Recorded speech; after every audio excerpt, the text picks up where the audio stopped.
الحمد لله رب العالمين. الأرجوزة السنية السنية في سيرة خير البرية محمد صلى الله عليه وسلم. نظم الشيخ الأمين موافقي.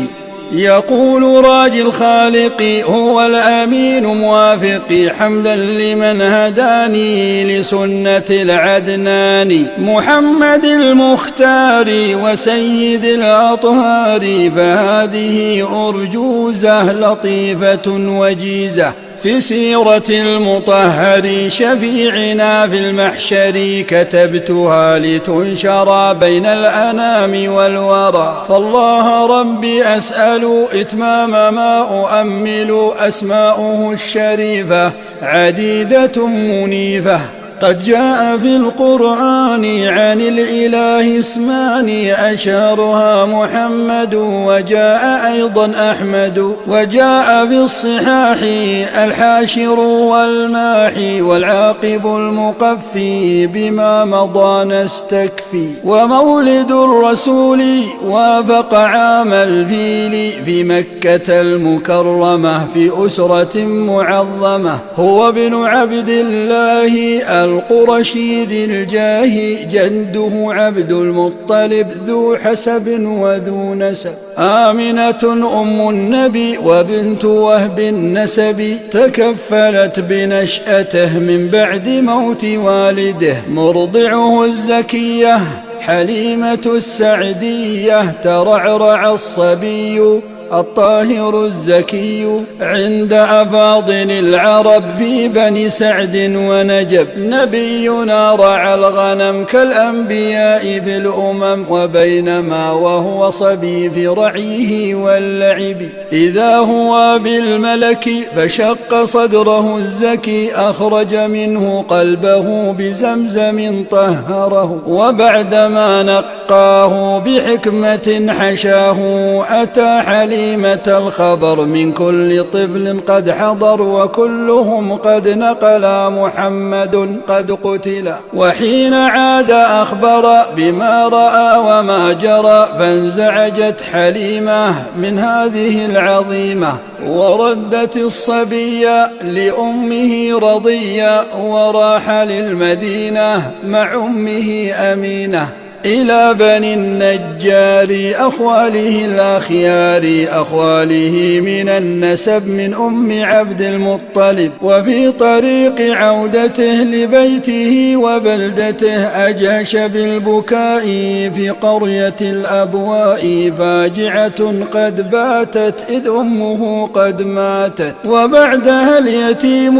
كافله الرحيم، الجد عبد المطلب ذو المجد في أرض العرب. وقدر الإله وفاة من رعاه، فانتقلت إلى أبي طالب الشهم الأبي. كفالة اليتيم نبينا العظيم، فضمه لأسرته وجد في رعايته. مع عمه الهمام قد سافر للشام في رحلة الصيف التي تكون للتجارة. وفي الطريق أقبل بالبشر ثم قابل بحيرة الإمام الراهب الهمام، فعرف النبي لما رأى الصبي، وقال اسمعوني في الحال لا تعصوني، لا تدخلوا للشام بسيد الآنام، أخشى إذا يرونه بالغدر يقتلونه. فرده لبلدته عمه عند خشيته، وبعد أن تكامل شبابه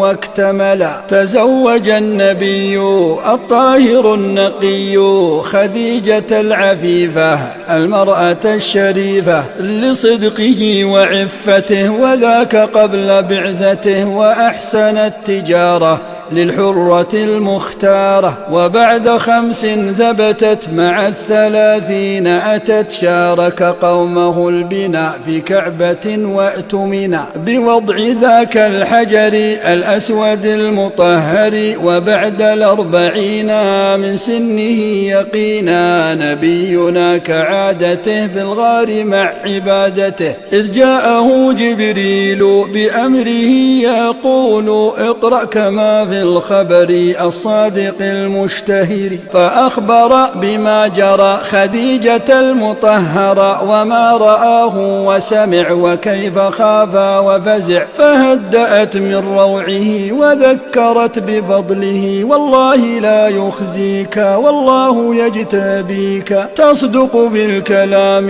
مع صلة الأرحام، وتكرم الضيوف وتسعف الملهوف، وتكسب المعدوم فالخوف لن يدوم. واصطحبته زوجه لعالم تعرفه، هو ابن عمها الولي ورقة بن نوفل. فقال ما الذي ترى يا ابن أخي وما جرى؟ حدثني بالأخبار وما جرى في الغار. فحين قص ما جرى قال له وأخبر ذاك الملاك المرسل لموسى كان ينزل، يا ليتني أدركك إذ يخرجوك قومك. قال أمخرجيا من بلدة زكية؟ قال فإن من أتى بمثل هذا يا فتى فإنه قد أوذي بدينه وعودي. أول من آمن به زوجته مع صاحبه، وزيد الولي، علي الصبي، بلال الرقيق اعتقه الصديق. وذلة قد بشروا بجنة وأخبروا في دعوة سرية ولم تكن جهرية. وبعدها قد أمر لقومه أن ينذر، فاجتمعوا على الصفا واستمعوا للمصطفى. فقال يا عشيرتي جميعكم حتى ابنتي لا أغني عنكم فاعبدوا إلهكم ووحدوا. فسبه أبو لهب لأجل ذلك السبب، تبت يدا أبي لهب سيصلى في النار اللهب. وأهل مكة كذبوا نبيهم وعذبوا قوما ضعافا أسلموا لكنهم لم يسلموا، فهاجروا للحبشة من بعد أن تفاحش عذابهم وازداد، والله قد أراد. عند النجاشي سكنوا بلاده وأمنوا، وبعد إسلام عمر وحمزة أتى الظفر، إذ أصبحوا أعزة مع عمر وحمزة. وبعدها انشق القمر فقالوا سحر مستمر، وحاولوا مرارا أن يقتلوا المختار، وأعلنوا العداء لمن أبى الولاء. وحاصروا النبي الطاهر الرضي مع قومه في الشعب بشدة وكرب لمدة، وانتقض عهدهم وقوض، وفيه مات عمه وبعده زوجته. نبينا تنقل بين الورى كي ينقل بالناس ما قد أمر بنشره بين الورى، حتى أتى ثقيفا فكذبوا الشريفا، وجاء جن أسلموا لربهم وسلموا. وبعدها قد أسري به فلاقى الأنبياء، ثم عروجا للسماء وربه قد كلما. ثم الصلاة افترضت في اليوم 5 ثبتت، وبعد ذاك انتقل إلى منى وقابل وفدا من الأنصار لبيعة المختار، لينصروا النبي في طيبة الأبية.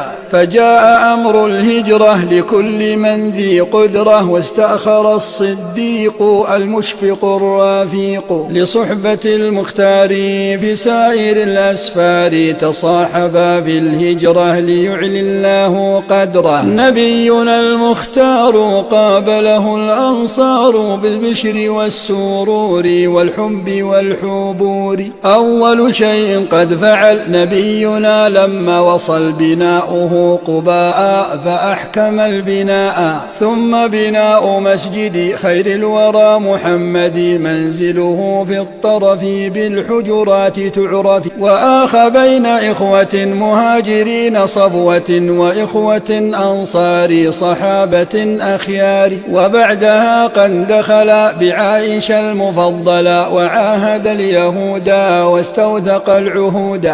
فرض الصيام قد أتى مع الزكاة يا فتى، ثم الأذان شرع والخمر أيضا منع. تحولوا للقبلة أعني تجاه الكعبة، بقية الأحكام في سائر الأعوام. زوجاته 11 فيما رووه واشتهر، خديجة فسودة، عائشة فحفصة، وزينب ورملة، ميمونة صفية، وهند أما التالية زوجته جويرية، بنت خزيمة زينب، وبنت جحش زينب. أولاده ف7 بناته 4، فزينب بالأول وأم كلثوم تلي رقية، وبعدها فاطمة ختامها. أما الذكور إنهم فقاسم أولهم، وعبد الله الطاهر مع إبراهيم أذكر. قد ماتوا في حياته فاطمة من بعده، غزواته فيما ذكر وما رووه واشتهر. غزوة بدر وانتصر فيها النبي وانكسر، جيش لأهل مكة في رمضان دكة، وبعدها الجيش انهزم في أحد وما سلم. جل الرماة نزلوا وأمره ما امتثلوا، فكانت الهزيمة شديدة أليمة. أتت بنو النضير بالعمل الحقير، وهم بالغدر كما عن قومهم قد علم. نبينا أجلاهم للشام قد نفاهم، وبعدها الأحزاب بسعيهم قد خابوا. وأبصروا المدينة بخندق حصينة، وجيشهم تراجع بالريح والرعب معا. قد نقضت قريضة عهودها العريضة، إذ حالفوا الأحزاب وجانبوا الصواب. فقتلوا لغدرهم وخبثهم ومكرهم، وبعدها الحديبية فكان صلحا قاضيا. بنوده قد شهرت وبالعهود سطرت، وبعدها فخيبر قد خربت واندحروا. وخانت اليهود وضاعت العهود، وبعدها في مكة فتح عظيم أثبت. أبيح للمختار وقتا من النهار، وجاء جيش الله يذل كل لاهي. وفي حنين قد ظفر جيش النبي وانتصر، والنصر جاء بعدما أوشك أن ينهزم. آخرها فأثبتي غزوة جيش العسرة، إلى تبوك سار يطهر الديار. وبعدها الوداع بحجة تذاع، أحداثها قد شهرت وفي الحديث ذكرت. اليوم أكملت لكم بها تمام دينكم، في عامه 11 في يومه 12. وفي ربيع الأول وفاة خير الرسل، أظلمت المدينة وأصبحت حزينة. وقد بكى الجميع وانهالت الدموع، لفقد ذاك الهادي من شرف النوادي. وبعدما قد كفنا نبينا قد دفنا في حجرة الصديقة عائشة الشفيقة. وبويع الصديق الرجل الرفيق، إذ كان أولى الأمة لمنصب آتمه. وتم ما نظمت في شان من أحببت، المصطفى خير البشر محمد الشهم الأغر. أرجو من الله العلي غفران كل الزلل، ورؤية الرحيم ووجهه العظيم، وصحبة النبي الطاهر الزكي. يا رب صل أبدا على النبي أحمد وآله وصحبه، وتابع لهديه ما غرد الحمام وسبح الأنام. يا رب صل أبدا على النبي أحمد وآله وصحبه، وتابع لهديه ما غرد الحمام وسبح الأنام.